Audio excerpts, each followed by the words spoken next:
My name's Adam Henson. I'm absolutely delighted to be working with Matthew on the Happerley brand, and it's fantastic that the Royal Three Counties show has adopted Happerley and will now be one of the first shows in the country to try and turn transparent when it comes to food provenance. There's so many young families and visitors coming here on a daily basis, 100,000 visitors over the next 3 days, and if they can learn about food provenance and the importance of transparency, then that's got to be a good thing. It's wonderful, Matthew, isn't it? Yeah, well, Happerley, as you know, it started by farmers very locally to here, so this has always been my childhood show, and it's a dream really, because you're now seeing the consumer and the public more and more interested. It's almost a tidal wave of demand now for transparency, for knowing the connection between the food and the drink, and where it was grown, where it was reared, where it comes from, and for the Three Counties show to be taking a lead.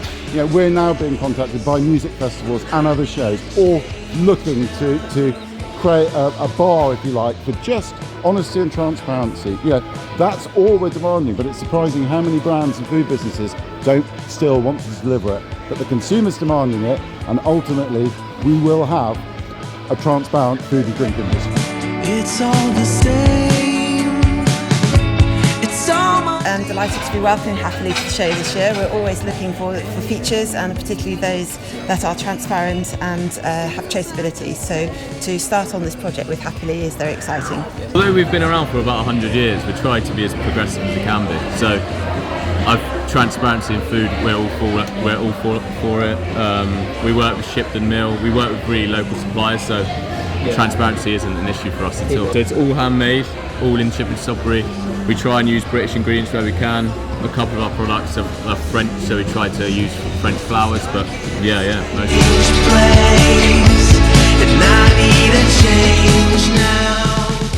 And here at the Royal Three Counties, you've got farmers, producers, growers, and then of course so many consumers. And if they can talk to the farmer, and here in the Happerley marquee, there's some fantastic producers who are now talking to people about the transparency of their brand and all the products that go into it. I think it's absolutely essential these days that we need to know where food comes from. It's when I go to supermarkets, and I don't know, and all the things you hear at the moment, I think it's incredibly important that people know. Just sort of looking around and things that I hear, all the scaremongering, I think it's a big thing. I think it's really something's got to give in the system. Some real changes. And isn't that fantastic? I mean, we can buy food from abroad or even within the UK, but if we don't know what's in it and where it's come from, then you're missing the story, and you're missing that trust and transparency. And that's all we're asking. That's all we're asking to brands and businesses to do, to be happily transparent, is tell us and allow us to verify and publish and make it scan easy for the consumer. What's your ingredient supply chain? Does it help? Yeah, tremendously, because things like our roasting oils makes the most brilliant roast potatoes ever. People use imported olive oils and the like, but to actually use a homegrown British product really helps us. And these guys we're having a chat to earlier, so they're happily transparent, but they're buying in a raft of ingredients from fairly large suppliers. But that's published and that's transparent. So where we will then try and go with these guys is to see if those suppliers will turn transparent. It's all about a journey. Transparency, in other words, who grew or farmed, the carrots in that, or the strawberries in the jam, can take time. But we'll deliver that transparency over a period of time. But the very fact that these guys have said, we've got nothing to hide,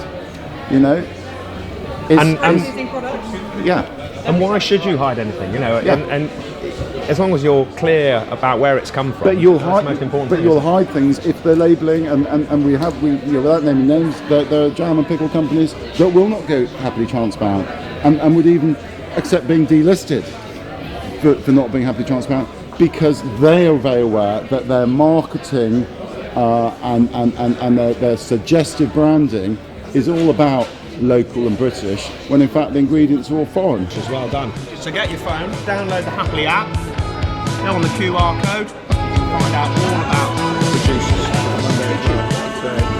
Which is all good stuff, which is good. So tell the camera the story. The story of the salt.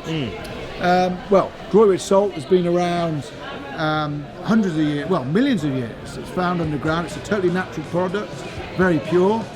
The Romans came to Droitwich for the salt. In medieval times it was given a royal charter by King John, and it won an international recognition in 1855. But it stopped production in 1920, and we relaunched it 2 years ago, or a year and a half ago, at Ludlow Food Festival, and we're out there supplying over 100 farm shop and delis. Just launched in Harvey Nichols Food Hall this Monday. We're in Dalesford, And you've gone happily transparent, and you're here at the Royal Three Counties. yeah, How's that helping? enormously. It allows customers to see exactly where we're getting our ingredients from, what we're doing. We've got a range of flavoured salts. It's a great organisation. You can see there's a real nice buzz here in the marquee. I think we're in a good spot, being parked next to a gin, Cotswold gin. Hopefully that'll help us with sales if people have a drink or two. Yeah, so I'm Ian Meredith from Ethical Addictions Coffee. Yeah, so we love the Happily project, and we've been part of it since it started. And actually tracing food back to its provenance, tracing drink back to its provenance is really important to us. And so we're hoping to showcase who we are a little bit, meet some new customers, hopefully meet some business customers as well as home consumers. We turned gold standard, which we're really proud of, because it's only happened a couple of weeks ago. But it's just about showing that actually all that we do, the integrity of our supply chain, the integrity of the claims that we make, that we trade directly with the farms and stuff, actually stand up to scrutiny and